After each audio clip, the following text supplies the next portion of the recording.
Today we're going to walk you through how to replace existing grass with artificial turf. Whether you're tackling a small backyard or a full lawn makeover, this video covers everything you need, from materials and tools to detailed step-by-step instructions that follow the same professional method used by our install crews. We'll show you how to remove the grass, prepare the base, install quarter minus, lay the turf, and finish with infill. Along the way, we'll give you helpful tips from years of installs and expert insight you won't get on the back of an infill bag. The very first step before you start digging is to locate the valve box for your irrigation system. You go straight to your valve box and cut it from the main, and then you got rid of all the sprinklers. So all you got to do is just take the heads out, fill it in, and then put quarter minus on top. The last thing you want is a water line to leak under your turf. A flawless artificial turf install isn't just about rolling out green carpet. It starts with proper prep. Let's get into it. The first hands-on step is clearing out the existing lawn. Whether it's natural grass, patchy sod, or leftover landscaping, everything needs to come out. For smaller spaces, you can use a flat shovel to manually cut and lift the sod. For larger yards or high traffic zones, we highly recommend renting a sod cutter. It gives you consistent depth and will save hours of backbreaking work. You'll want to dig down at least 2 inches, removing both the grass and the topsoil layer. This gives you space to install the base material without raising the turf above surrounding edges like walkways or patios. Now, as you dig, you'll likely come across your sprinkler system. When you're using a sod cutter, you're going to run with this issue. You're always going to end up breaking them. So you always got to make sure there's no water, because that thing just grows. Cap off each head, or better yet, remove the entire section of PVC piping when possible. Disposal?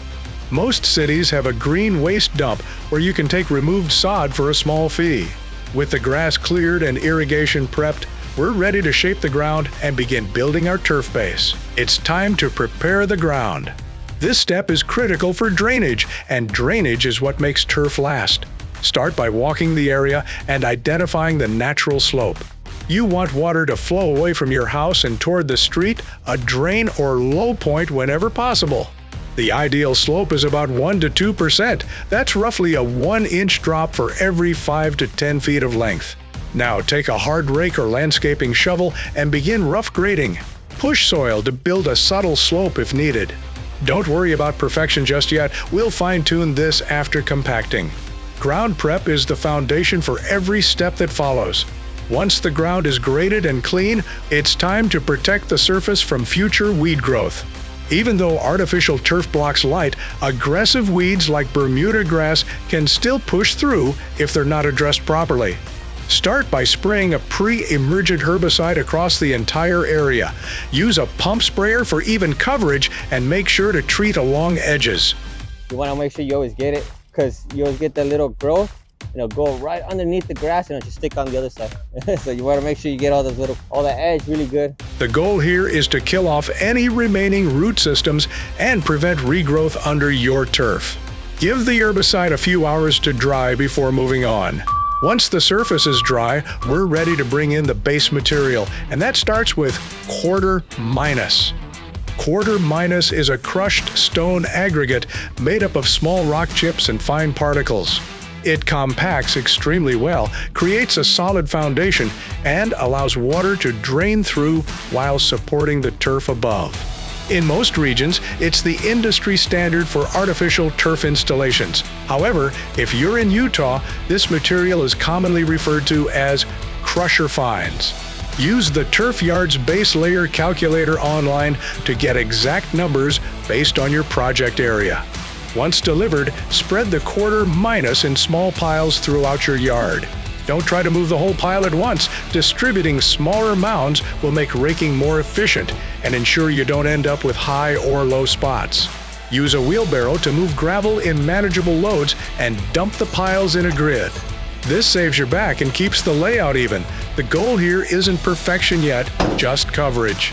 Now that the quarter minus is distributed in small piles across the surface, the next step is to spread and shape the base layer. Give it a little like just a a simple level, like just a simple spread. But when you start doing the final one at the end, you can see it on your rake where it needs more quarter mile. You see how it's empty in there? So right now we're like this, so there's nothing in the middle.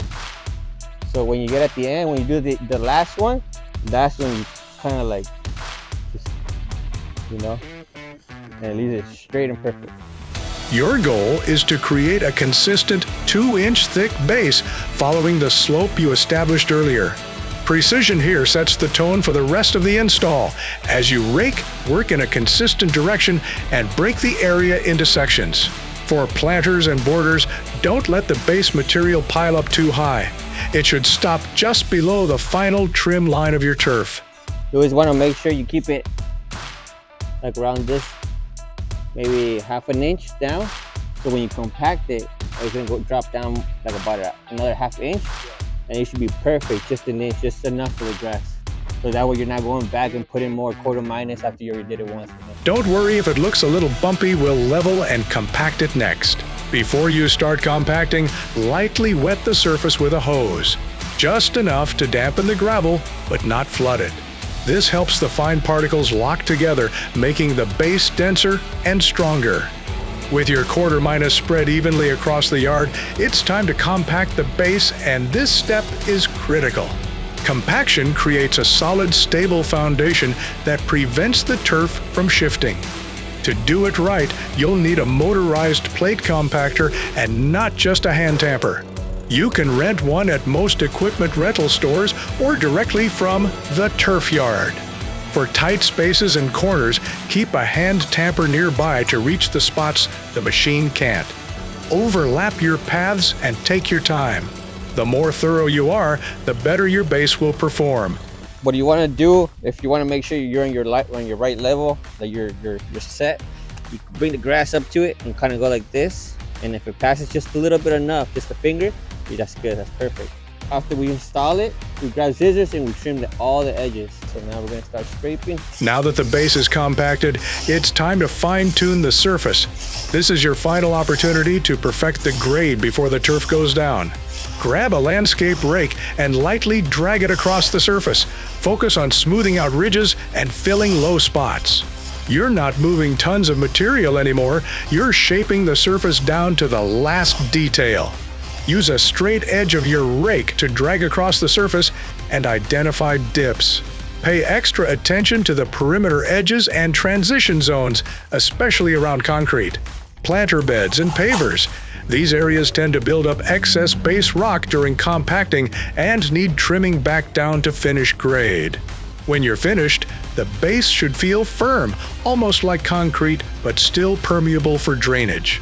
If it's solid and smooth, you're ready for turf. So after you compact, you want to make sure that it's really hard. And so if you listen, you can hear it. That is how compact it needs to be. You need a stable base, so make sure it's really compacted, and a motorized compactor is your best option. Before you roll out any turf, double check your measurements. So you see how it's squared out? So you grab your squares and your corners first. So first we're gonna start with this square right here. So we go to the edge of the concrete and you measure almost where the other concrete ends or starts, and we're at 13 right here. So you do a 13.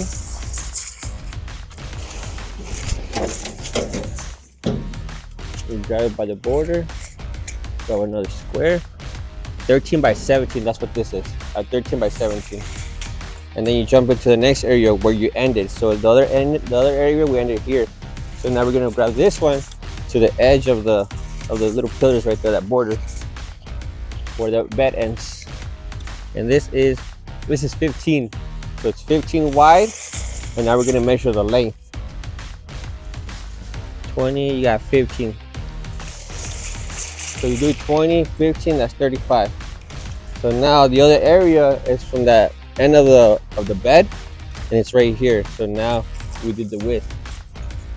So you're at 4 feet, and we are looking at 20. So you times it like this, length and width.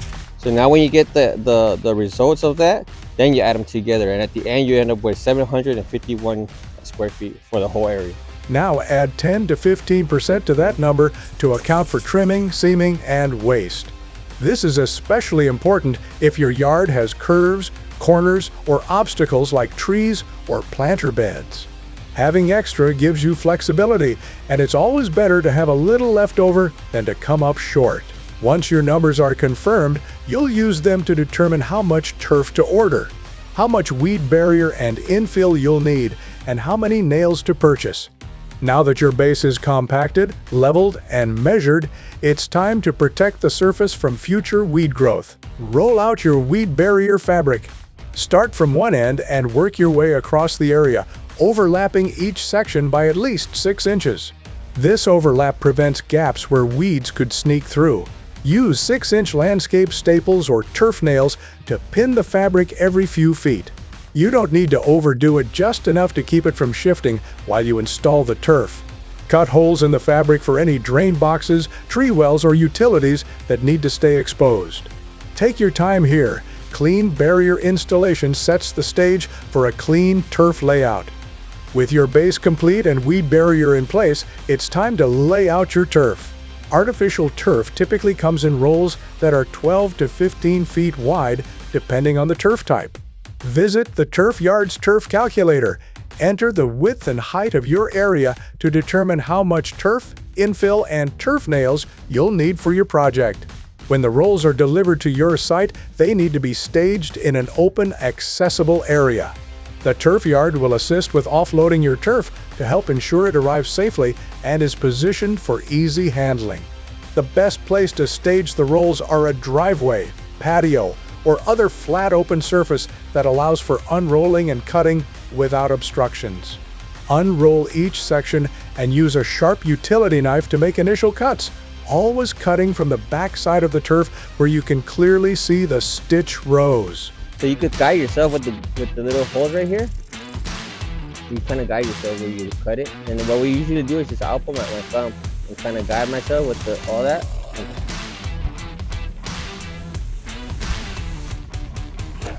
This gives you better accuracy and control. Cut each piece slightly larger than its intended area, leaving a few extra inches on all sides. Make sure each piece has enough overlap along all edges. This includes not just seams between turf pieces, but also the outer perimeter. This extra material will allow you to make precise final cuts during trimming and help ensure a tight, clean fit against curbs. Once each piece is cut to rough size, carefully carry it to its designated area and position it loosely in place. Don't worry about stretching or final alignment yet. This step is all about getting each section close to where it belongs and oriented with the blades all facing in the same direction. This is also a good time to allow the turf to relax. If it's been tightly rolled or if the weather is cool, let it sit in the sun for 30 to 60 minutes. This softens the backing and helps the turf conform to the base during the next stages of installation. Now that your turf pieces are cut and positioned, it's time to lock in the layout, and that starts with stretching. Before we move a single inch, take one last look at the grain direction. In a backyard install, you want the blades leaning toward the house. This creates the most natural look from your patio or windows and keeps the color consistent across the entire view. Begin at one end of your install area and work your way out, just like pulling a fresh bedsheet tight. So what we're doing here is stretching the grass out. When the sun hits it, it starts to kind of wrinkle up. We stretch it as much as we can. Nail it on the corners, every corner. So you start from one corner, nail it that way. The other corner, nail it that way. And then you just go do the same thing backwards.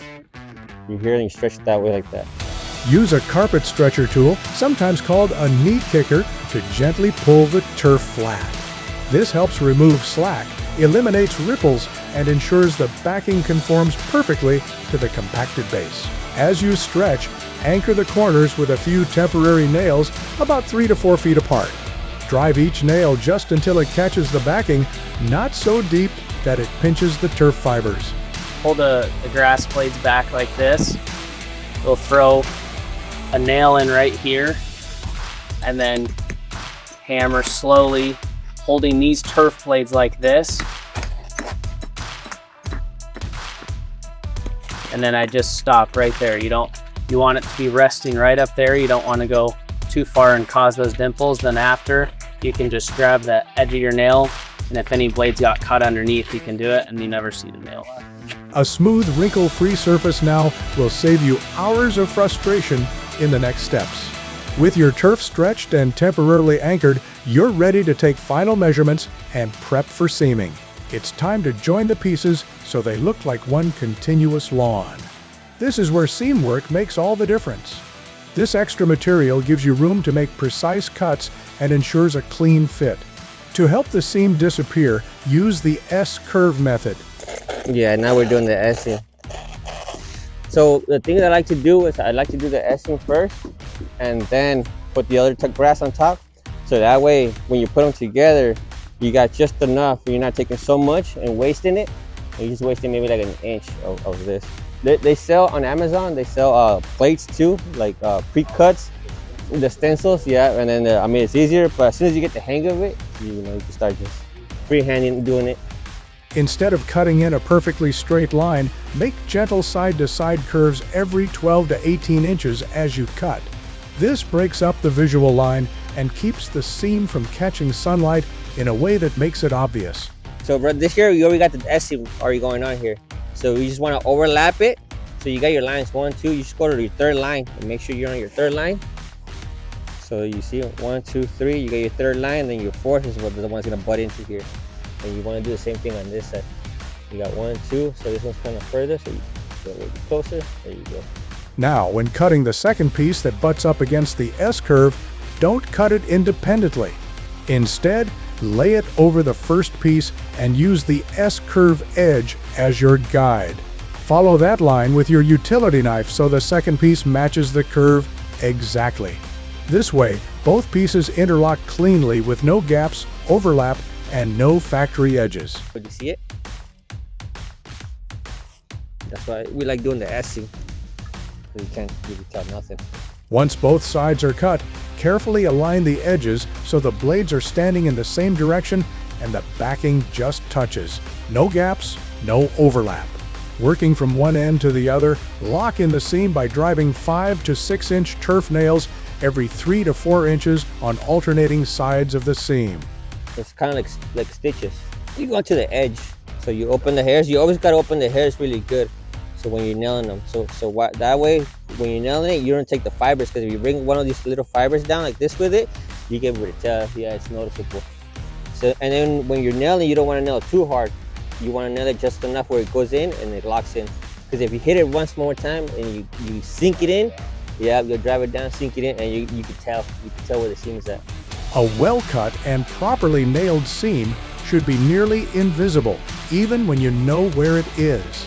With the seams complete, you're ready to handle the intricate cuts around paver pads, posts, and other obstacles. It's time to focus on the details that really finish the install. Trimming around obstacles. Whether it's paver pads, posts, planter boxes, or curved borders, these precision cuts are what make your turf look like it was built for the space. Start by laying the turf loosely over the obstacle and gently pressing it into place so the backing leaves a faint outline. From the backside, use a sharp utility knife to follow that outline and make your cut. Always cut small and conservative first. You can trim away more if needed, but you can't add material back once it's gone. For paver pads or stepping stones, cut around each one individually, leaving a snug fit that follows the contour of the stone. Once the cut fits tight, secure the turf with nails every few inches along the edge, making sure the blades stand upright around the obstacle. Once all obstacles are trimmed and nailed, step back and check your work. The goal is for every edge to look seamless, with no loose corners or visible backing. With obstacles finished, you're ready to trim and secure the outer edges of the entire lawn. It's time to give your turf its final shape by cutting and securing the outer edges. This step frames your entire lawn, and when done right, it creates that crisp, professional finish. Start by pulling the turf tight along each border, whether it's concrete, pavers, curbing, or landscape edging. From the backside, use a sharp utility knife to cut along the contour. Once the edge is cut, lock it in place with 5 to 6 inch turf nails every 3 to 4 inches along the perimeter. On curves or corners, space nails a bit closer for added strength. For added durability, especially in high traffic areas like patio edges or along walkways, stagger your nails in a zigzag pattern just inside the border. This prevents the edge from lifting or curling over time. Once the edges are fully secured, the turf is officially locked in place. It's time to shift into the finishing phase, cleaning up the workspace and adding infill. Start with a thorough cleanup. Grab a power broom or stiff bristled push broom and brush the turf against the grain. This lifts the blades upright and fluffs them after being pressed flat during the install. Brushing also helps open the turf so it's ready to receive infill. Using a drop spreader or simply broadcasting by hand, evenly distribute the infill material across the surface. Most installs require between 1 and 2 pounds of infill per square foot, depending on turf type. And you want to make sure you spread around really good, like gently. See, he did the first one like this, and now he's doing it kind of like across diagonally. And then he's going to keep going, doing the same thing till he finishes the rest of them. Up, like this, across, diagonal. So the edges, all those where the little card doesn't go through, we usually do it by hand. We open the back, and we just, we'll go like that. Spread in multiple light layers for even coverage. After each layer, broom the turf again against the grain to work the infill down into the thatch layer and keep the blades standing tall. Pay close attention to edges and seams, as these areas often need extra brushing to keep the distribution balanced. Here's a pro tip. If you see shiny spots where the turf backing is still visible, add a little more infill and broom it in until the fibers cover completely. The goal is to weigh down the turf, support the blades, and protect the backing, not to bury the grass. Once the infill is spread and brushed in, the lawn will feel more natural underfoot and stay cooler and more durable over time. With this step complete, you're ready for the final grooming pass that makes the turf look picture perfect. The very last step in your turf installation is all about polish, trimming the grass blades along the edges for a crisp, professional finish. This detail might seem small, but it's what separates a DIY job from a crew-quality install. Use sharp utility scissors or shears to carefully trim and shape the blades so they follow the contour of the border cleanly. Here's a pro tip: less is more. Trim gradually and conservatively, just enough to keep the border neat. Over-trimming can leave the edge looking thin or unnatural. Once the edges are clean, give the entire perimeter one final brush to lift the blades upright and blend everything in. Step back and you'll see a lawn that looks seamless from center to edge, with every detail locked in place.